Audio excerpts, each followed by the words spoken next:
Assalamualaikum warahmatullahi wabarakatuh. Hai semuanya, perkenalkan saya Subi Polada Putri NIM 87755551325 Prodi Pendidikan Guru Sekolah Dasar. Baiklah, saya akan mempresentasikan hasil jawaban saya. Yang pertama adalah menjelaskan empat elemen perkembangan moral menurut Hook 1978. Yang pertama adalah peran hukum, aturan, tata krama, dan kebiasaan dalam perkembangan moral. Yang kedua adalah peran kata hati dalam perkembangan moral. Yang ketiga adalah peran rasa bersalah dan malu dalam perkembangan moral. Yang keempat adalah peran interaksi sosial dalam perkembangan moral. Baiklah, saya akan menjelaskan yang pertama, peran hukum, kebiasaan, tata krama, aturan dalam perkembangan moral. Aturan dan tata krama dalam perkembangan moral itu sangat penting, mencerminkan perilaku baik dan buruknya dalam bermasyarakat. Contohnya aturan dalam masyarakat adalah tata krama dalam masyarakat adalah membantu gotong royong di lingkungan masyarakat. Kedua adalah peran kata hati dalam perkembangan moral. Peran kata hati adalah peran yang berasal dari dalam diri kita sendiri yang membedakan baik dan buruknya tingkah laku kita sendiri dalam bermasyarakat.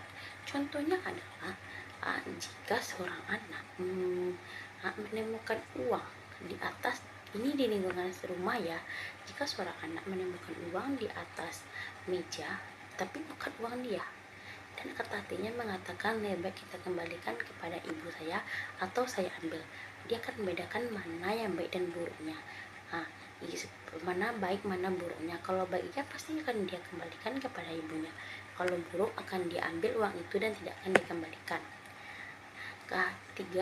Tiga, contoh peran rasa bersalah dan malu dalam perkembangan moral. Rasa bersalah dan malu dan moral itu rasa bersalah dan malu dalam perkembangan moral sangat mempengaruhi tingkah laku seseorang. Rasa bersalah kepada kedua orang tua, seperti jika durhaka kepada orang tua, itu bukan rasa bersalah yang sangatlah besar. Malu jika datang terlambat ke sekolah, di lingkungan sekolah mencerminkan kalau kita tidak tepat waktu. Yang keempat adalah interaksi sosial dalam perkembangan moral. Interaksi sosial adalah tingkah laku seseorang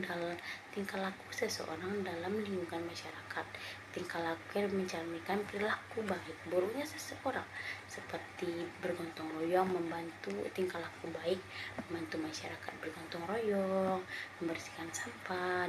Kalau di dalam rumah membantu kedua orang tua beres-beres rumah. Itu adalah interaksi sosial dalam perkembangan moral. Yang kedua adalah disiplin dan mengapa disiplin itu penting. Disiplin adalah mengajarkan anak berperilaku moral yang dapat diterima dalam masyarakat. Dan mengapa disiplin itu penting? Disiplin itu dapat menambah kebahagiaan, penyelesaian sosial, dan penyelesaian sosial dalam di pribadi mereka sendiri. Dan kebutuhan disiplin bagi anak adalah memberi rasa aman dan tenang dalam bertingkah laku, dan anak juga bisa membedakan mana dan buruknya suatu perkara atau kejadian. Dan disiplin juga bisa membuat anak lebih paham moral dan norma dalam bermasyarakat. Yang ketiga adalah bullying. Bullying adalah pengaruh dari lingkungan sekolah maupun di luar sekolah, dan pengaruh lingkungan keluarga. Contoh bullying di lingkungan sekolah adalah seorang anak membuli teman sekelasnya karena perbedaan sosial. Cara mengatasi bullying seperti itu adalah guru akan lebih kalau dari pihak guru harus lebih memahami karakter dari setiap anak, dan juga guru harus lebih memperdalam ilmu agama dan toleransi bagi anak. Kalau di lingkungan keluarga, menurut saya adalah orang tua harus lebih perhatian dalam setiap kegiatan anak maupun di luar sekolah maupun dalam sekolah, karena anak memerlukan perhatian khusus dari kedua orang tua. Dan kalau dari lingkungan terjadinya bullying, kita bisa membedakan membedakan bullying.